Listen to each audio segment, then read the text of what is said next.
de parcs éoliens flottants. 4 zones ont été identifiées. Depuis le début de l'été, des réunions sont organisées pour informer le public et recueillir l'avis des citoyens. D'ici 2023, à 18 km des côtes de Leucate et du Barcarès, 3 éoliennes flottantes d'une ferme pilote fourniront de l'électricité. Ce sera une première en Méditerranée. Mais d'autres projets bien plus vastes sont déjà à l'étude, d'Argelès à Fos-sur-Mer. Argelès-sur-Mer est ici. Et là, vous voyez plusieurs zones qui pourraient être propices à l'implantation de parcs éoliens flottants. 20 mâts dans un premier temps, 50 pour chacun des 4 parcs à terme. Le projet est porté par le ministère de la Transition écologique et RTE.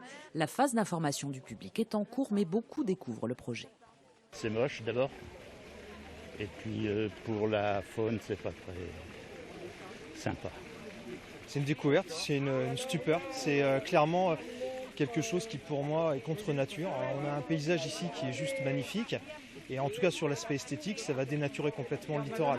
Je pense que c'est bien de prendre de l'énergie naturelle, le vent, pour reproduire de l'énergie, de l'électricité. Maintenant, évidemment, il doit y avoir des pour, des contre, il doit y avoir des inconvénients et ça, c'est à étudier. Étudier, recueillir tous les avis des citoyens, leurs interrogations sur l'impact sur la biodiversité et les activités humaines. C'est en amont de la finalisation du projet, la mission du débat public. Nous défendons vraiment le droit à l'information et à la participation du public. C'est un droit constitutionnel. Et ce qu'on voit en fait en 25 ans d'existence, la Commission nationale du débat public a organisé plus de 100 débats. Dans 58% des cas, le projet est modifié, a subi des modifications de fond après le débat public. Donc en fait, le projet n'est pas le même entre avant et après le débat, ce qui montre bien que le débat a un impact sur la décision finale. Donc le débat ne sert pas à rien. La phase du débat public s'achève le 31 octobre. Suivront les autorisations administratives, les appels d'offres pour une mise en service prévue en 2029.